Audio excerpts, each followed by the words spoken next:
Her invitation to Amasta had been born of desperation, compelled by circumstance rather than choice, exposing Avalon to risk that could scarcely be justified.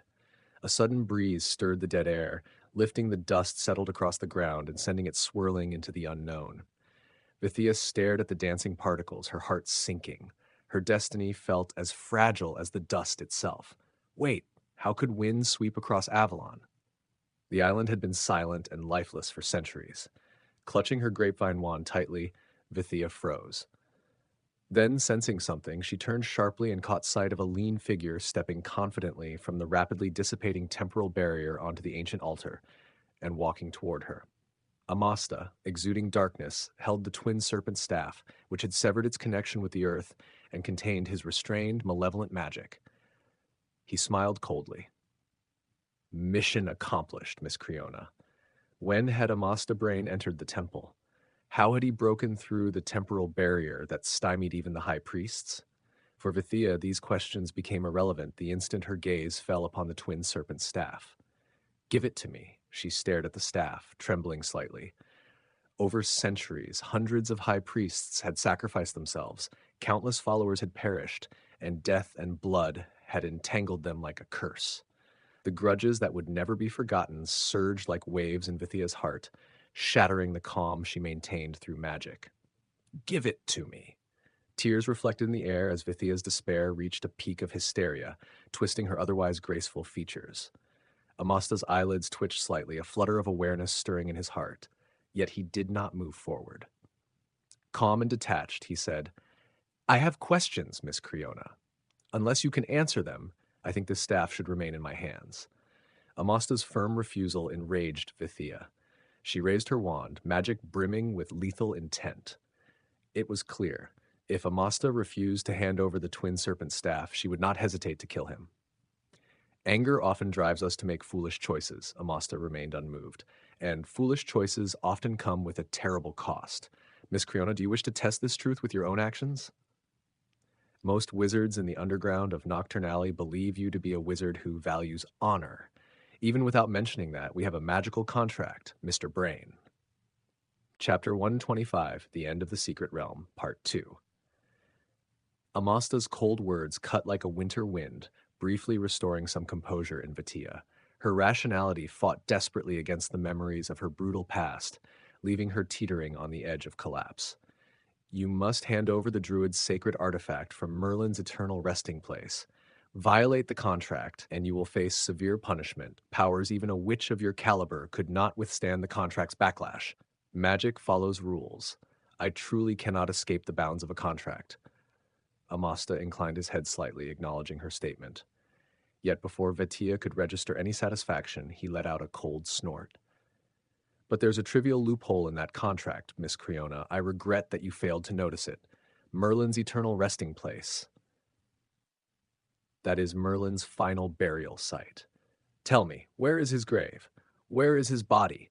Miss Creona, if you cannot provide a reasonable explanation, then this twin serpent wand is simply something I discovered on Avalon Island, not something retrieved from Merlin's eternal resting place, regardless of whether it is a sacred artifact of the Druids or not. Watching the Druid's priestess freeze in shock, eyes wide, her mind ensnared by layers of dark intrigue, Amasta finally allowed a faint, satisfied smile to form. You lot, who love hiding in the woods, probably never realized how complex the outside world really is, Miss Creona. As Amasta's words echoed through the empty temple hall, a subtle but deadly tension began to fill the space. 50 feet apart, the two stared at each other, each detecting in the other's unnatural eyes a resolute unwillingness to yield. It seemed that an intense clash had become inevitable. Amasta's expression remained indifferent. Though confident in his own strength, having never faced a druid in combat, he remained wary of Vithia, unsure of what unimaginable methods she might wield. Hiss. Just as he heightened his vigilance, a sudden heat radiated from his palm, freezing him in place. His face changed instantly. Since overcoming the wand's seduction and severing its connection to the earth, the twin serpent wand had behaved like an ordinary staff. No resistance, no strange phenomena. Amasta had easily drawn it, and the temporal barriers around the altar had dissipated in a way that seemed almost impossibly simple. But But without warning, the twin serpent's eyes reopened, glowing a vivid yellow. Cold power surged along the wand, resisting him with a force as formidable as when it had repelled Gryffindor moments before. Thinking quickly, Amasta flung the wand into the air and summoned a massive silver shield to intercept it. The sudden change left Vitia equally stunned. She stared at the spinning wand suspended in midair for only a heartbeat before abandoning hesitation. Resolute, she summoned the golden scepter into her hand, acting with all-or-nothing determination. 1,000-year vision was unfolding. Vitia was momentarily dazed, yet the twin serpent wand's aberrant activity continued. Dark gray magic poured from the golden scepter, while the serpents coiled along it, exhaling thick, black smoke. In midair, the smoke coalesced into a grim, death-like figure, staring down at the visibly flustered Vetia Creona. Hum. The resonant hum filled the temple. Amasta's face was solemn as he recalled the scene from the mural, the legendary dark witch Morgana Le Fay, moments before her defeat by Merlin and King Arthur, and the shadow lurking within her body. Why? Why do this? The shadow's hum carried revelations there Amasta could not comprehend. Within it seemed to lie information almost impossible to believe. Vitia's emerald eyes slowly shifted from confusion to utter shock, and she even shouted in disbelief. What did you hear? In the empty hall, the strange and mystical scene unfolded, drawing a frown from Amasta as he sternly questioned her. The druid priestess seemed to hear something utterly absurd, her green eyes wide with astonishment. She resisted the revelation that the shadow within the twin serpent wand imparted, and in response the hum grew sharper, more commanding, ordering her to obey the ludicrous directive it conveyed. Tell me, what is it saying?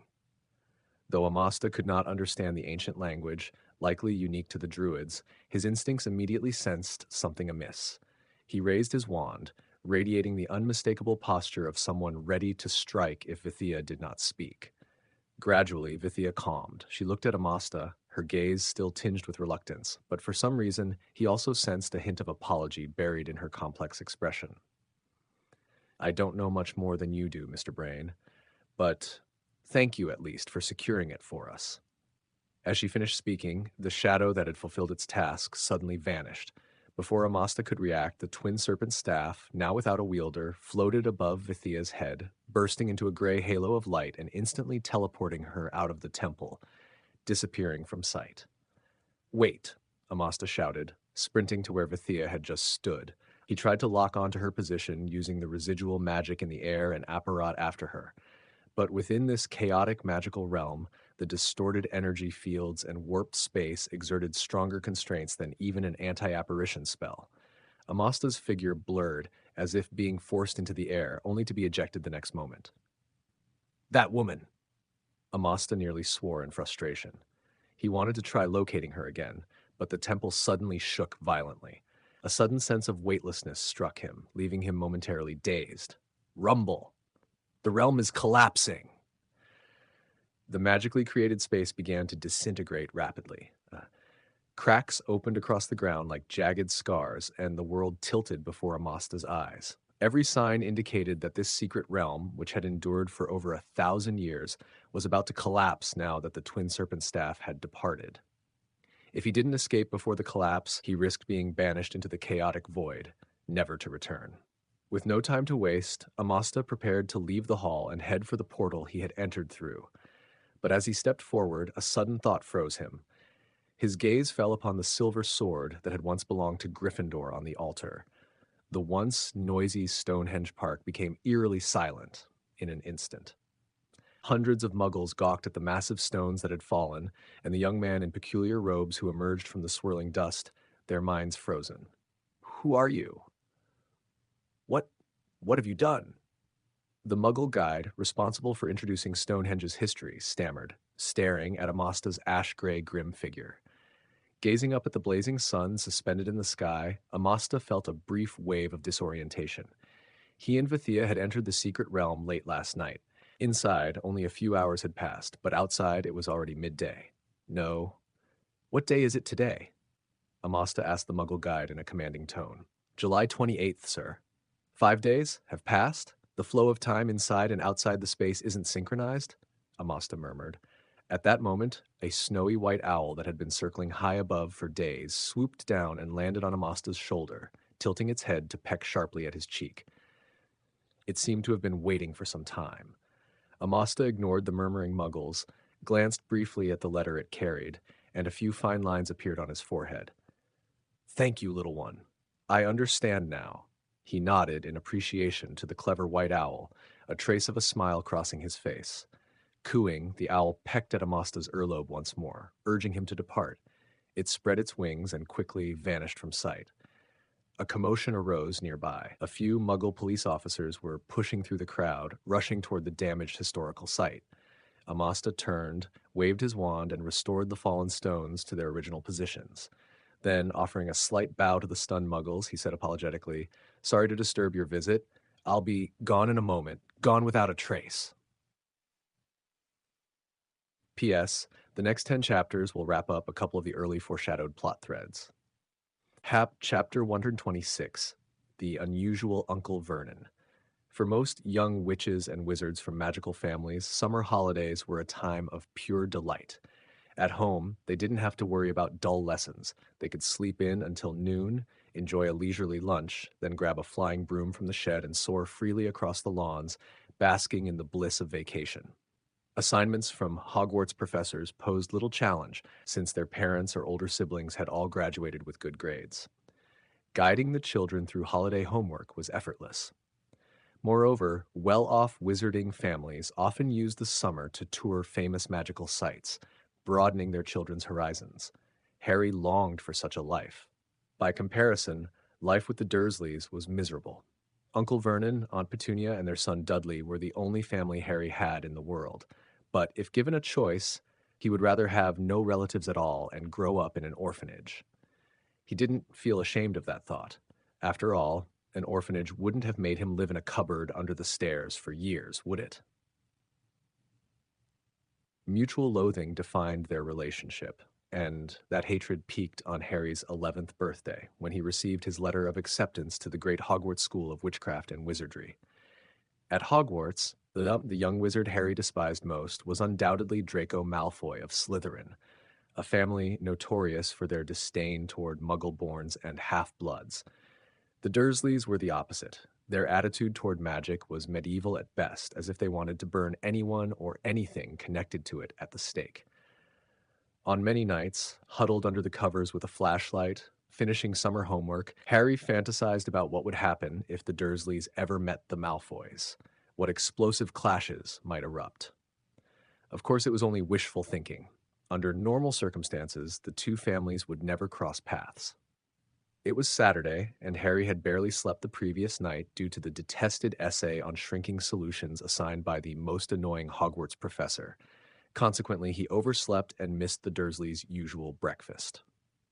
Rushing downstairs to the kitchen, Harry found the table mostly empty, save for a few greasy plates. Vernon, Petunia, and Dudley were gathered around the table, watching television. Not surprising. Where Dudley appeared, expecting food after sleeping in was pure fantasy. Seeing Harry standing at the top of the stairs, displeasure written across his face, Dudley, already as wide as a young whale with a tuft of blonde hair on his head, grinned proudly, showing off the cream cake in his hands.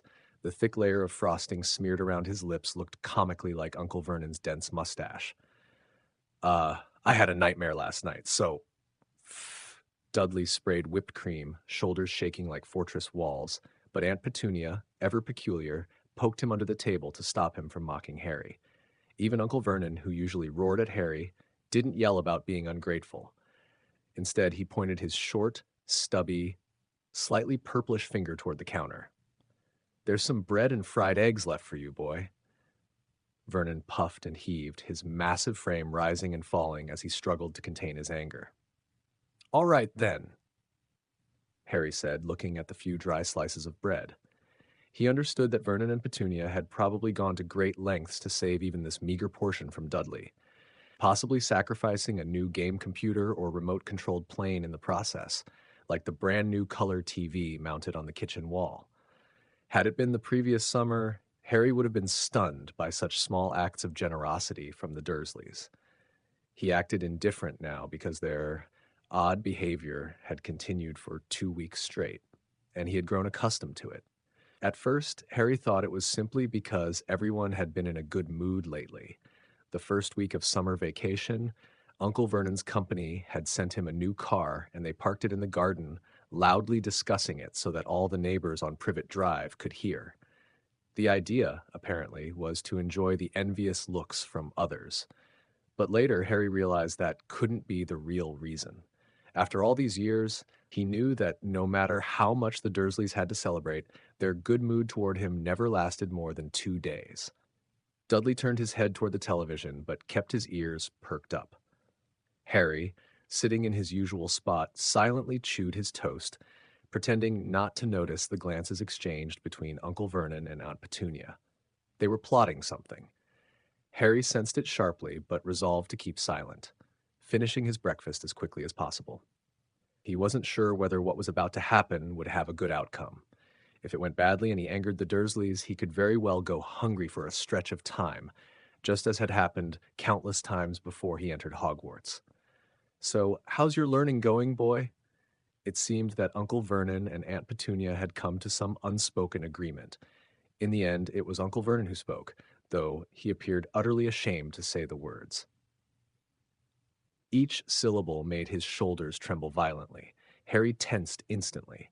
He had a premonition that he was about to finally understand the source of his confusion over the past weeks.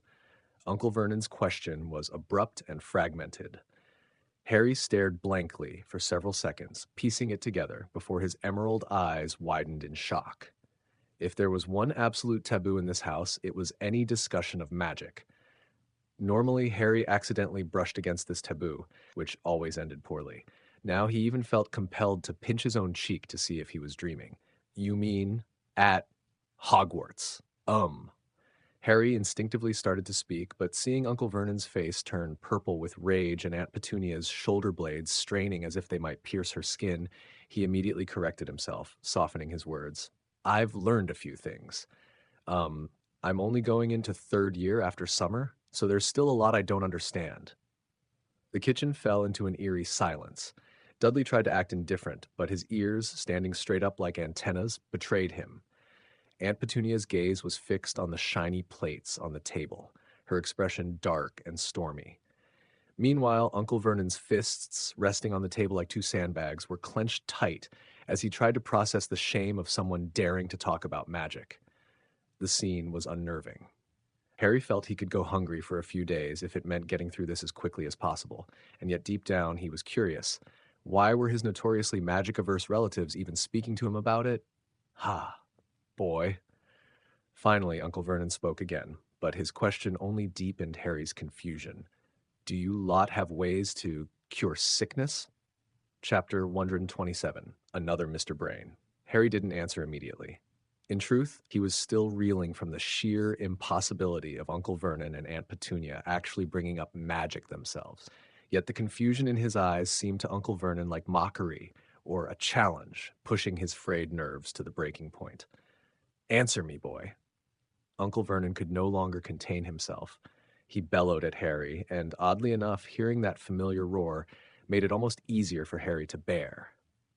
"If you mean minor issues, like boils on the face, insomnia, or some superficial injuries, I might be able to handle them," Harry hurriedly said. Nobody likes going hungry. That much is universal. If he could, Harry would avoid provoking the Dursleys as much as possible, even if they didn't get along with each other. Though he had no idea why they were interested in this, he answered honestly. "So you can only handle those?" Amid Dudley's snickers, Aunt Petunia interjected, scrutinizing him with a suspicious look. "What about more serious problems?" Truthfully, Petunia's doubt irked Harry. He was just a second-year wizard. What could they realistically expect him to do? Besides, anything related to actual healing inevitably involved potions class, the one subject Harry had always struggled with the most. More serious problems? If you mean poisoning.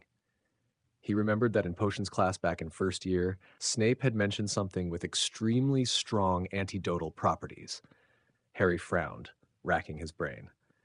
He wasn't thinking this through to show off in front of the Dursleys. He simply didn't want their ignorance of magic to give them another excuse to mock it. At that moment, he found himself wishing Hermione were there. She would have handled their questions in a way that would leave the Dursleys completely dumbfounded. "Not poisoning, you brat!" Vernon's face turned purple as he bellowed. "Looks like all that nonsense you've been learning hasn't made you any cleverer, has it?" Spray of spit hit Harry's face, and his expression instantly hardened. He met Vernon's gaze evenly and replied flatly, "There are plenty of things a wizard can deal with. How am I supposed to know what you're actually asking? Let me handle this, Vernon." Petunia immediately stood up, tense as a spring, and before Vernon could erupt, she herded him and Dudley, reluctantly, into the living room. Then she returned to the kitchen, glaring fiercely at Harry, her voice sharp. "You should show respect to every member of this household. If it weren't for our mercy in taking you in, your best outcome would be living as a tramp under a bridge." Harry kept a calm, unflinching expression. He had heard this kind of lecture countless times over the years. Whenever he showed even a hint of doubt or defiance, they delivered the same lines mercilessly, as if, without their charity, he would inevitably end up in a Muggle prison. For the next 10 minutes, their scolding rained down like a storm. Of course, it was all the same old rhetoric. Even Dudley, who loved seeing Harry punished, trudged reluctantly to the living room to switch to another TV. Taking advantage of Petunia's brief pause to catch her breath, Harry, still holding on to a sliver of reason, frowned and asked flatly, "What exactly are you planning?" Petunia didn't answer immediately. She maintained an unsettling silence. Harry could tell that discussing this required considerable courage on their part. "I've heard before." Just as Harry was about to press again, Petunia finally spoke, her long, horse-like face stretching further as she hesitated, her tone slow and uncertain. "You have a hospital there, one that treats all kinds of difficult and unusual conditions. A hospital for treating rare or complicated ailments?" Harry's eyes flickered with confusion. Wizards had hospitals? Then he realized how foolish that question was. Of course, the wizarding world had hospitals. He simply hadn't heard of them, just as last year he had learned from Malfoy that the wizarding prison, Azkaban, struck fear into every wizard merely by name. For children raised in wizarding families, such knowledge was elementary. Harry guessed that Ron would already know the hospital's name. For him, a Muggle-raised wizard, it was novel information. "If I remember correctly, it should be called St. Mungo's." Petunia spoke as casually as she could, trying to mask the pain and shame tied to memories she'd rather forget. "How could you?" Harry was about to blurt out his surprise, but thinking quickly, he stopped himself. The person in front of him was his mother's sister. If his mother hadn't grown up in a household as dreadful as his own, she surely would have spoken often about the wonders of the magical world in front of her family. "Oh, yes, you remembered correctly. That's the name." Harry said it hesitantly, his heart pounding. Without a doubt, he was lying. He had no idea what the hospital's name was. The reason for his lie was simple. First, he wanted to figure out why the Dursleys were unusually talking to him about magic. Second, it was a strange burst of pride. He was the one receiving formal magical education at Hogwarts, yet Aunt Petunia knew things he didn't, and that was hard for him to accept. Cough, cough. From the living room, Uncle Vernon coughed heavily twice, and immediately, Aunt Petunia knew it was time to speed things up. She drew a deep breath, looked down at him from her slightly elevated stance, and fixed her gaze on his green eyes, the ones that always annoyed her. In as calm a tone as she could manage, she said, "I suppose you remember the company your uncle works for, don't you?" "The Grunnings Company makes drills," Harry said quickly, sneaking a glance toward the living room. Aunt Petunia nodded slightly, seemingly satisfied. "And you should also remember who owns that company, right? It's been mentioned many times at home when talking about your uncle's work." This time, Harry hesitated. He furrowed his brow, thinking for a moment before replying slowly, "Conrad Brain, what about him?" "He has cancer," Aunt Petunia said firmly. Half chapter 128. The reason Conrad Brain, the owner of the drill company where Uncle Vernon worked. A few years ago, Harry might have been able to recite his name instantly without thinking, even though he had never met the man. That wasn't unusual. If you constantly heard people in your household talk about someone and their deeds, you'd form a clear impression of them, even without ever meeting them. In fact, calling it Constantly might be an understatement when it came to the Dursleys discussing Conrad Brain. They practically never stopped mentioning him. Whenever the conversation turned to the company's impressive employee benefits or its long history of growth, Uncle Vernon always spoke with the utmost respect about Conrad Brain and his wise strategic decisions. That tone of reverent humility, Harry suddenly thought, was similar to the way Dobby, the Malfoy family house elf he met last year, spoke when addressing him. However, in the summers Harry had spent at home since attending Hogwarts, he hadn't heard the Dursleys discuss Brain much. Now he understood why. Brain had developed cancer, a condition that to Muggles was essentially untreatable. Oh, that's unfortunate, Harry said, frowning in surprise. When did this happen? 2 years, or maybe 3, 4, Aunt Petunia replied dryly. Anyway, it only recently became known at your uncle's company. Before that, Vernon and his colleagues were always wondering why Mr. Brain wasn't around as much. He used to be there almost every day, assigning work, guiding them in the right direction. Hearing this, Harry finally realized what the Dursleys were planning. They wanted to use magic to cure the owner of the drill company, but was that even allowed? Harry pressed his lips tightly together. He knew the magical world had strict laws prohibiting wizards from revealing their powers to Muggles. His best friend Ron's father worked in exactly that field. We aren't allowed to show people who don't understand magic. You know, last summer I even received a warning letter. After spinning the situation around in his head for a few moments, Harry finally gave his answer. If the situation were right, Harry certainly wouldn't object to using magic to save someone's life. But if the cost meant he could be expelled from Hogwarts, or worse, thrown into that dreadful wizarding prison, then it was a whole different matter. On that point, Vernon and I have already discussed it.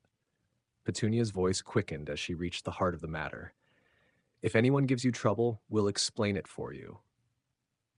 Vernon's colleagues are trying every possible way to find doctors with exceptional medical skills. Of course, some ailments may be nearly impossible to cure completely, but if it can help Mr. Brain last a few more days or restore some of his energy, you understand what we mean, right? Vernon has held a managerial position for years. He's capable, and he should be able to show his talent in a higher role. Petunia repeated herself, emphasizing each word. We think you should lend a hand in this matter. I'm sure you agree. After all, without us, you'd be living on the streets. Harry radiated resistance from head to toe. Honestly, he had no desire to get involved in this mess. But Petunia, having already brought the topic up, seemed unwilling to let it drop. There must be people over there who've suffered from this kind of illness, right? That hospital called St. Mungo's. How would they usually handle it? Don't worry about the money. Vernon and I will take care of that, as long as they can provide the right remedies. Petunia had asked a good question. Harry didn't know how capable St. Mungo's really was. Another question nagged at him. Were there even wizards who'd had cancer? He racked his brain, recalling everything he had learned about the wizarding world since first entering Hogwarts. Casual conversations, wizarding magazines and newspapers, professors had tangential remarks, even the strange ailments Madame Pomfrey had mentioned about past students. Nothing seemed to touch on this issue. You need to show gratitude, boy. Vernon's impatience snapped after Harry's long silence. He stomped on the kitchen floor, nearly splitting the doorframe with a slap. We kept you from starving, he roared at Harry from the kitchen doorway. We gave you clothes, sent you to school, and let you have Dudley's old room. If you even know how to spell gratitude, you should be thrilled to agree to this. You only took me in because Muggle law forced you to. Sending me to school cost you nothing, and the clothes and room were all things Dudley didn't want. Harry's irritation made him want to say exactly that. But he feared that if he did, the Dursleys would chain him under the stairs and keep him locked up until he came of age, never letting him return to Hogwarts. I have a condition. After a long silence, Harry lifted his head toward the huffing Vernon, his expression grim. You have to return my magic books. I need them to finish my summer homework. You dare make demands? Vernon banged the nearly falling apart doorframe, his voice venomous. Look at that messy hair of yours, ungrateful to the core. I should have known your true nature, boy. Vernon, the neighbors will hear, Petunia whispered a warning, then glared at Harry. Her chest was drawn high with indignation, clearly furious at Harry's insolence. But Harry did not flinch. He had grown tired of nights hiding under the covers, using a flashlight to complete summer homework. If he didn't take this chance to reclaim all his magic books, he could be sure his potions professor would make life miserable for him next term. You must promise. In the end, Petunia relented. Her face pale, teeth clenched, she spoke slowly and deliberately, word by word. No strange noises, and don't mention anything about your world in front of the neighbors. No problem.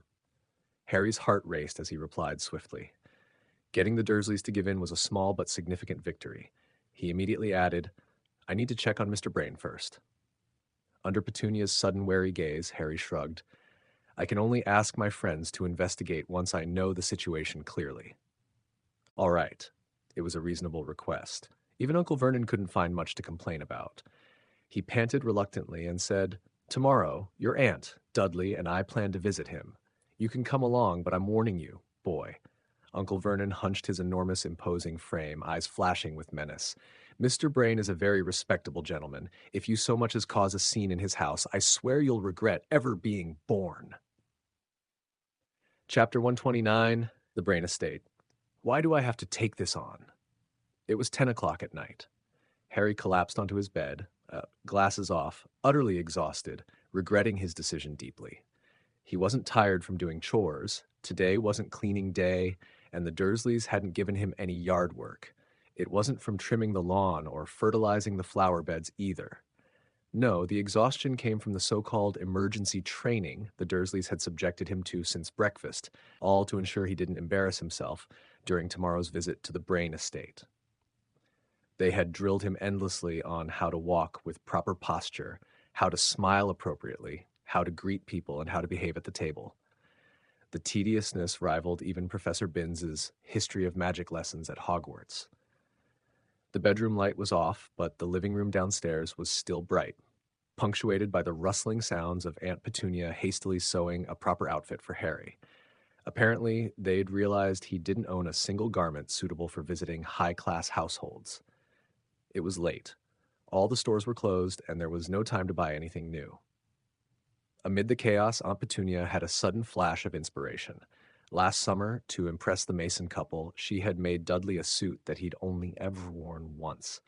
Given Dudley's rapid growth, most clothes rarely lasted him more than 2 years.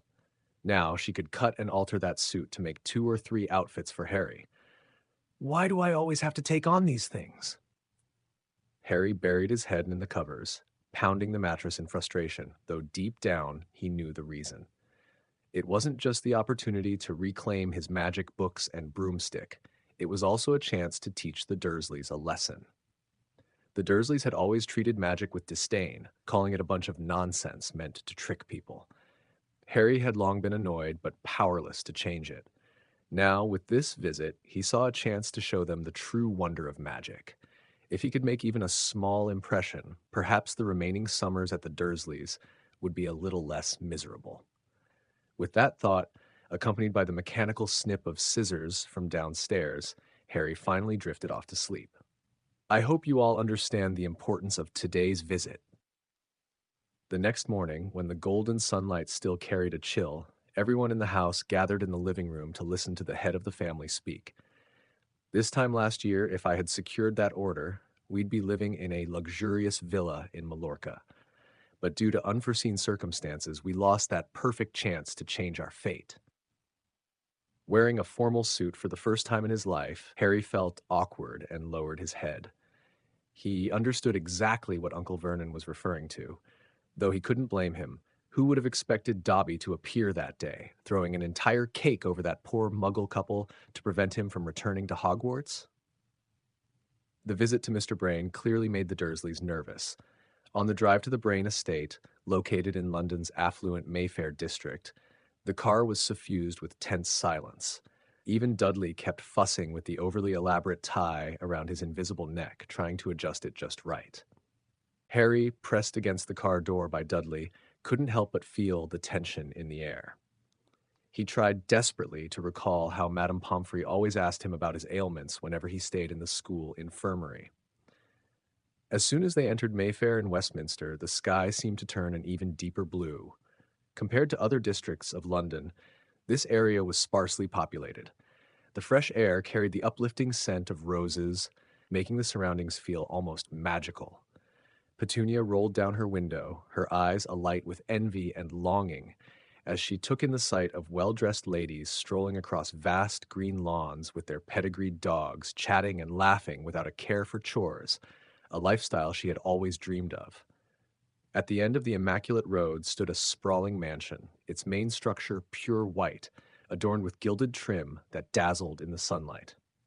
In the center of the manicured front lawn, a massive fountain shot water a full 60 feet into the air. Around the estate's perimeter, a row of perfectly aligned maple trees was being meticulously trimmed by dozens of gardeners scaling the branches. "This is the place," Vernon muttered under his breath. Dudley pressed his greedy face against the car window, practically deformed with excitement, while Harry remained indifferent. True, the mansion was the most luxurious house he had ever seen, but in his heart, the gray stone Hogwarts castle was the real paradise. "I am Vernon Dursley, here to visit Mr. Brain. We have an appointment."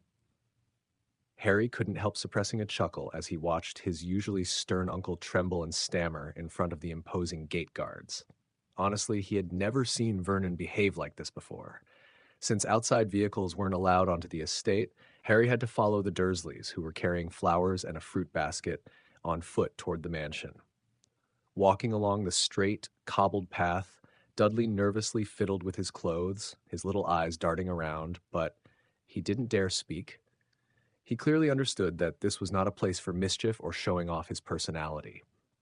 Perhaps due to the mansion owner's serious illness, the closer they got, the more solemn the air became. Even the staff tending the estate bowed seriously as they passed by, their expressions grave. From all this, Harry could tell that the mansion's owner was in very poor health. "Ah, Mr. Lawrence." Vernon's face flushed red with sweat as he suddenly exclaimed in delight. He pushed past Petunia, who was walking stiffly behind him, and strode toward a lean man standing at the door, with shiny black hair, a small mustache above his lips, and a wrinkle-free suit. He looked older, serious, and impeccably groomed. "That's Mr. Brain's butler," Petunia whispered, tilting her head slightly to remind him. "He often delivers Mr. Brain's instructions and is highly trusted. Remember to show respect, especially you." Harry knew exactly who the "you" was directed at. He glanced at the butler and, for some reason, was reminded of Argus Filch, the unpopular caretaker at Hogwarts. Maybe they do pretty much the same kind of work. Harry thought to himself as he forced a small smile at Mr. Lawrence. Chapter 130. The photograph inside. The house's interior matched its grand, luxurious exterior. Every plank of the redwood floor in the spacious living room gleamed as if freshly polished. A massive chandelier, crafted from thousands of pure crystals, hung from a 50-foot ceiling, scattering sunlight into dazzling brilliance throughout the room. The mansion's butler, Mr. Lawrence, led the nervous Dursleys further into the house, winding through several hallways until they stopped in front of an elevator lobby. A vertical elevator like this usually only appeared in Muggle shopping centers or high-rise office buildings, so even Harry couldn't hide his surprise at seeing one in the house. Clearly, Uncle Vernon's boss was an incredibly wealthy man. "Sorry, Vernon." The elevator dinged as it stopped on the third floor.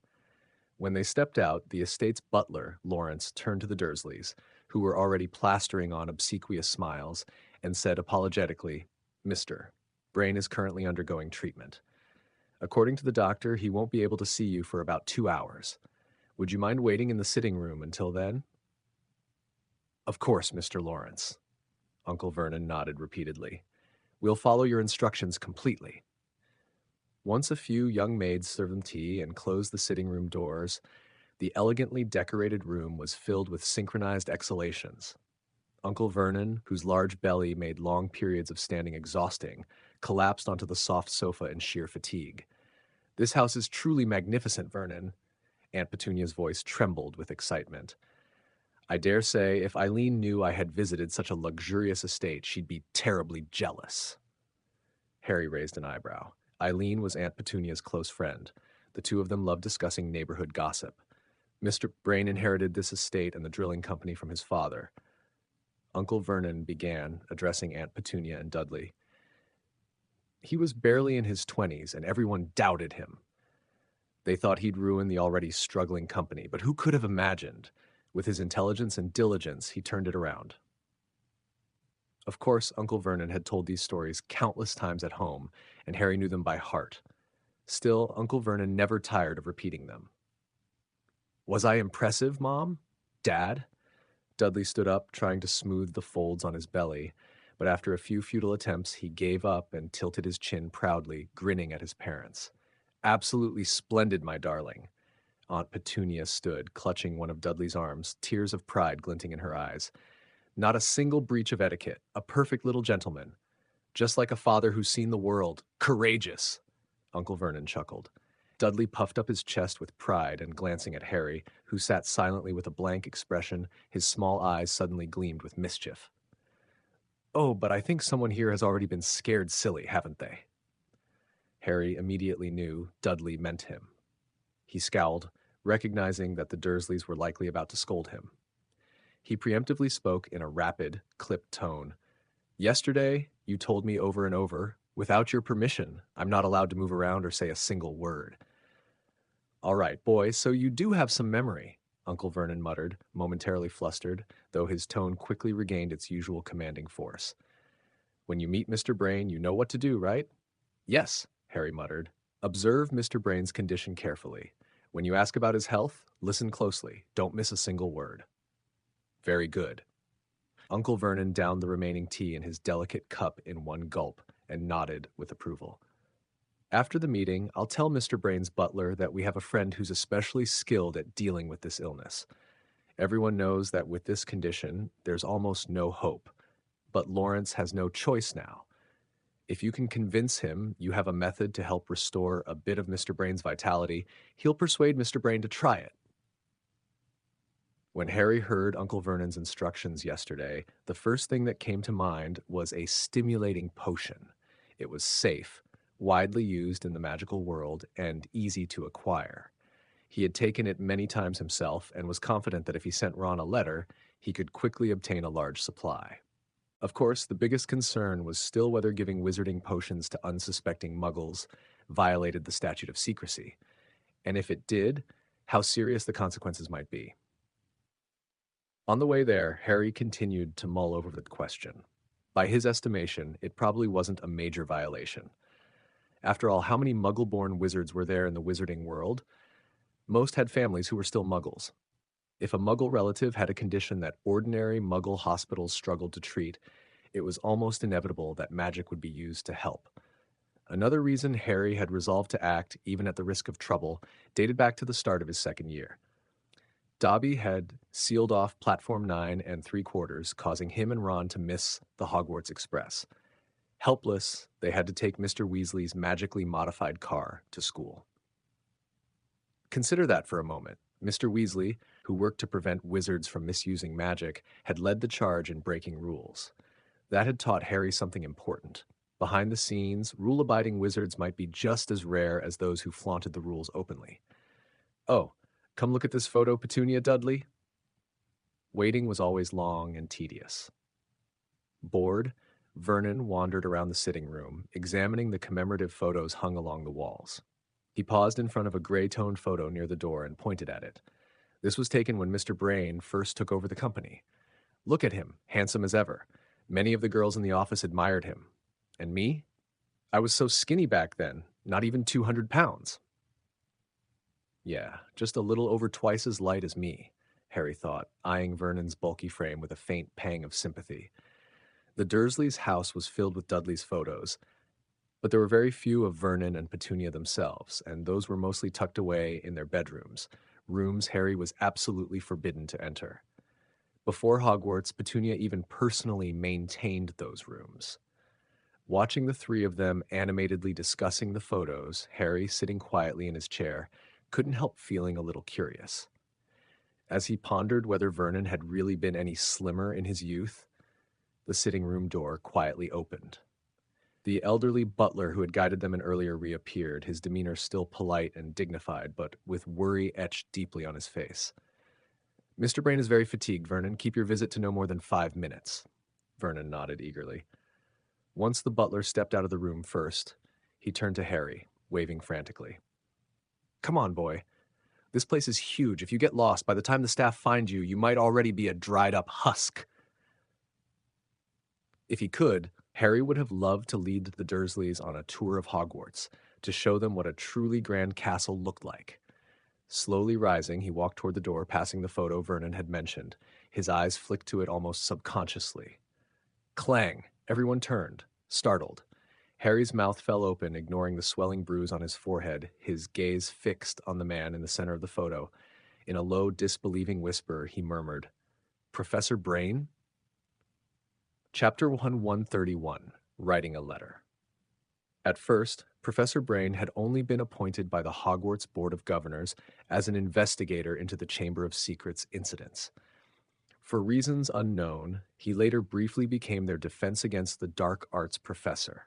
Having spent 2 school years at Hogwarts and studied under 3 professors in that subject, Harry could confidently say that Professor Brain was by far the best of the 3. Granted, one of the others had been possessed by Voldemort, and the other had been exposed as a fraud, but Brain's superiority to those 2 still spoke volumes. Many older students, as well as professors of other subjects, agreed that Professor Brain had been the most competent Defense Against the Dark Arts teacher at Hogwarts in over a decade. That in itself was a strong testament. Moreover, Professor Brain was the most powerful wizard Harry had ever encountered. He would never forget the time in Slytherin's hidden chamber when the basilisk, which had exhausted him, was effortlessly subdued by Brain, as if it were nothing more than a goblin. Of course, Harry believed that Dumbledore was even more powerful than Brain, though he had never witnessed the headmaster in action. He simply knew it in his heart.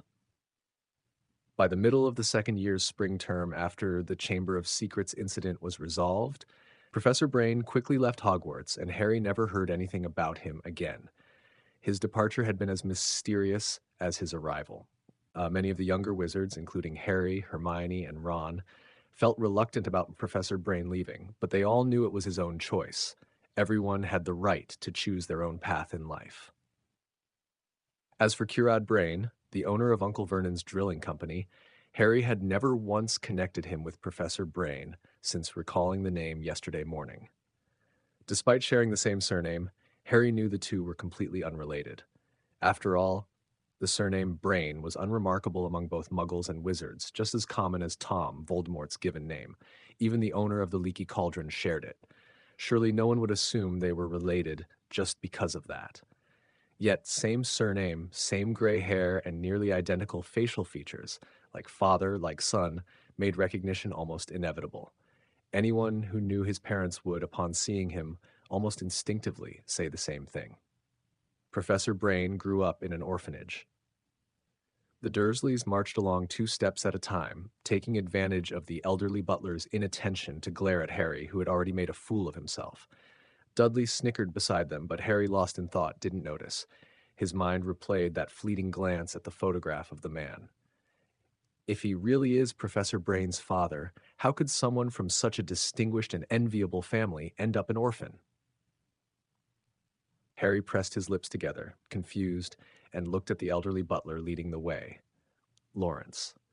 Had the Dursleys not warned him repeatedly yesterday not to speak out of turn, he might have dashed forward to ask whether a child had ever been lost in this estate. They followed Lawrence to a room on the top floor where staff in white coats moved in and out, their expressions grave. Pushing open the door, a sharp, unpleasant smell of medicine made Harry frown. His gaze immediately jumped past Lawrence, who was explaining to Uncle Vernon that they only had 5 minutes into the icy-toned room. It was filled with Muggle medical equipment, and a respirator beside the bed blocked Harry's view of the estate owner lying there. The nurses exited one by one, and Lawrence led them closer. When they finally saw the person on the bed, all of them, including Harry, gasped. If it weren't for the computer screen beside the bed showing lines Harry didn't understand, he might have thought it was a skeleton wrapped in human skin. The man on the bed had wasted away to almost nothing, his body a skeletal frame covered with shrunken skin. Uncle Vernon, who had rehearsed greetings countless times, seemed choked. Aunt Petunia, planning to compliment Mr. Brain's complexion, couldn't utter a word. And Dudley, who had never seen anyone like this, looked utterly stunned. Harry realized there was nothing left to observe. If Mr. Brain died in the next second, it would hardly surprise him. "Looks like my appearance has startled you, Vernon." Mr. Brain's voice, weak and ragged through the respirator, dashed Harry's plan to gauge his age by sound. Your spirits seem fine, Mr. Brain," Uncle Vernon said, his face flushed purple with an awkward smile, a strange mix of emotions brewing inside him. After all, this was the man he had worked for and admired for so many years. Yet now he lay helpless on a bed. At that moment, Vernon regretted scheming against Mr. Brain. Letting him die in peace would have been the most dignified choice. The 5 minutes flew by. Once they left the room, everyone instinctively exhaled. Lawrence escorted them to the front gate and arranged for Uncle Vernon's car to be ready. Waiting, Harry noticed the Dursleys looking unusually listless. Curiosity got the better of him, and he casually moved closer to Lawrence, asking softly, "Perhaps this is a bold question, sir, but does Mr. Brain have any children? Why aren't they with him?" The butler raised a gray eyebrow, taken aback by the polite yet direct question, and said with regret in his voice, "Mr. Brain was never married. Children." Even though Harry lowered his voice, the Dursleys heard the unexpected and somewhat rude question, yet neither Vernon nor Petunia scolded him. The drive home was silent. Harry pondered over everything he had seen, while the Dursleys remained silent, not asking whether he intended to procure a potion, or perhaps even a skilled wizard, to help Mr. Brain survive a little longer. That silence lasted all the way back home. Vernon Dursley turned on the television to watch the morning news replay. Petunia slipped into the kitchen to start preparing lunch, and Dudley headed to the fridge to replenish his energy. Harry, standing at the top of the stairs, was completely ignored by everyone, as if he weren't even there. "I need to open Hedwig's cage." Normally, being deliberately ignored by the Dursleys would have made Harry secretly pleased. This time, however, he deliberately drew their attention. Before Vernon's breathing grew heavy with impending shouting and Petunia readied herself for her usual scolding, Harry spoke with unshakable determination. "I need her to deliver a letter for me." Chapter 132. A Visitor. July 29th. The Sunday morning was just as bright as the day before. Sunlight spilled across Privet Drive, illuminating the neat, clean road. The row of meticulously maintained private gardens on either side swayed slightly in the breeze, the vibrant flowers competing for attention. Inside, the air was stuffy. With a frustrated kick, Harry sent everything related to his potions homework flying off the bed. He turned to face the birdcage hanging by the window, irritation etched on his face. Every year at this time, Harry's mood had always been restless. The reason was simple. The last day of July was his birthday. But his aunt and uncle clearly weren't inclined to celebrate it properly. Their only form of acknowledgement might be to ease his chores slightly for the day. This year, though, the source of his irritation was a little different. Clang! A strange noise from the street outside suddenly jolted Harry upright. He leapt to the window, only to see a garbage collection truck rummaging through the bins. Disappointed, he slumped back onto the edge of the bed. "You did give him the letter, right?"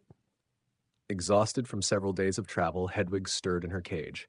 Hearing Harry's questioning tone, she fluffed her feathers in protest, hooting softly, then tucked her head under her wing to rest again. With a heavy sigh, Harry stared at the shifting shadows on the white walls, completely unaware that just half a minute after he withdrew his gaze, a faint pop echoed from Privet Drive. Surrey, Little Winging, Privet Drive. Amos Taft appeared suddenly on the street, dressed in Muggle clothing and holding his wand. The moment he materialized, he scanned his surroundings cautiously, ensuring no Muggles were nearby. Once he confirmed the coast was clear, he relaxed slightly, pocketed his wand, and leisurely took in the scenery. Number 7, Privet Drive. A few steps away, a brass plaque indicated Amos's exact location. Glancing around once more, he confirmed the address mentioned in the letter, Number 4, Privet Drive. He began walking there at a measured pace. Standing in front of Number 4, Amos didn't rush across the garden to knock. He paused to admire the roses and lilies in bloom, basking in the golden sunlight and inhaling the rich floral scent. After a long moment, once he felt completely calm, he smiled and knocked. Knock, knock, knock. 10 seconds later, hurried footsteps echoed from inside. Amos stepped back and waited quietly for someone to answer. The door opened to reveal a very thin woman of striking height with a long, somber face that left a strong impression on Amos. "I'm sorry to disturb your breakfast, ma'am." He glanced at the steaming spatula in Petunia's hand, maintaining a polite smile. "Harry Potter, who lives here, wrote me a letter explaining some things and asked me to visit. If you'd prefer I come at another time, that's fine as well." The air fell silent. Petunia's eyes, fixed on the young man standing 5 feet away, shifted from suspicion to blankness, then to outright terror. Before Amos could repeat himself, she let out a shrill scream. "You! Come quickly, Vernon! I must be seeing things!" As Petunia nearly tumbled into the house in a panic, Amos raised a brow, clearly not surprised. In fact, when he had read in Harry's letter that his uncle had once worked for that drill company, he had anticipated something like this might happen. "Then," Amos stared at the chaos in the living room, tilting his head slightly, "may I pretend I've already graciously accepted your invitation to enter the room?" In the kitchen, the dining table had been overturned, and the Dursleys huddled in the corner, trembling and silent, staring at the young man who had just walked in. "Oh my goodness!" Standing in the living room, watching Harry practically leap down the stairs, Amos's eyes widened in surprise. "It's only been 4 months, Potter, and you've grown so much. Did you secretly start taking a growth potion?" "Professor Brain." Out of breath, Harry stared at Professor Brain, who looked almost exactly as he had in the portraits, save for his attire, and his voice trembled with excitement and awe. "You really came. I mean, I thought Hedwig might have lost the letter I sent, or maybe she delivered it to the wrong person." "Hey, your owl is very clever, Potter," Amos said with a warm laugh. He glanced toward the messy kitchen, snapped his fingers crisply, and the collapsed table creaked and twisted as it slowly rose. The bacon and fried eggs that had scattered across the floor spun through the air, brushing away dust before landing neatly back on their plates. Once everything was restored, Amos looked at the Dursleys, who had scrambled up onto the counter in fright with a faintly apologetic smile. "Sorry, everyone. Did I perhaps startle you a bit?" You really healed him." Uncle Vernon's tiny eyes nearly popped out of his head, and the way he glared at Harry was as if they were meeting for the very first time. Though Harry had much he wanted to say to Professor Brain, he couldn't help but stifle a laugh at the Dursleys' terrified state. Watching Uncle Vernon and Aunt Petunia quiver atop the kitchen counter, and Dudley hiding behind them clutching his backside, Harry's mischievous streak emerged. He said casually, "Yes, I found someone to heal him." Harry nodded. "It's something I promised you." "You truly are Mr. Brain," Uncle Vernon rasped. "He's a young man, Vernon." Aunt Petunia, clearly the more astute of the two, buried her face in Vernon's broad arm and whispered a warning. "He knows their sort of thing." Dudley murmured from behind his father. "Come down now, all 3 of you." Amos glanced at Harry, then chuckled at the Dursleys. "If you don't mind, we can have breakfast together. I happen to be starving." Chapter 133, Yes, I Know. The kitchen, once restored to its usual tidy order, was blanketed in a strange, heavy atmosphere. Under its weight, the Dursleys, masters of this house, kept utterly silent. They sat rigidly on one side of the dining table, as motionless as wax figures. Their eyes were not on Harry, who was hurriedly recounting the sequence of events, but on Amostar, who was calmly dealing with a fried egg at an unhurried pace. When Harry, baffled, wondered aloud whether wizards ever suffered from something like cancer, Amostar set down his knife and raised his head. "No, Potter, wizards don't get that sort of illness." "Why, Professor Brain?" Though Harry knew Mr. Brain was no longer Hogwarts' Defense Against the Dark Arts professor, he still habitually used the title. His brow furrowed at the answer. "I don't understand this disease well, Professor, but I don't see why simply being wizards would mean we're immune." "It's because of magic." Amostas swallowed his mouthful before continuing in his calm, even tone. "This goes to the root of the difference between wizards and muggles, Potter. Yes, like them, our cells are constantly mutating. But unlike them, our bodies are saturated with a high concentration of magical power. Magic is a remarkable force. It functions almost like a unique immune system, one that only wizards possess. When it detects naturally occurring mutations, it instinctively erases them before they can take hold. Seeing Harry straighten in his chair, unconsciously attentive as though he were back in class, Amasta allowed himself a faint smile. Truth be told, aside from Dumbledore's infuriating games, he had rather enjoyed those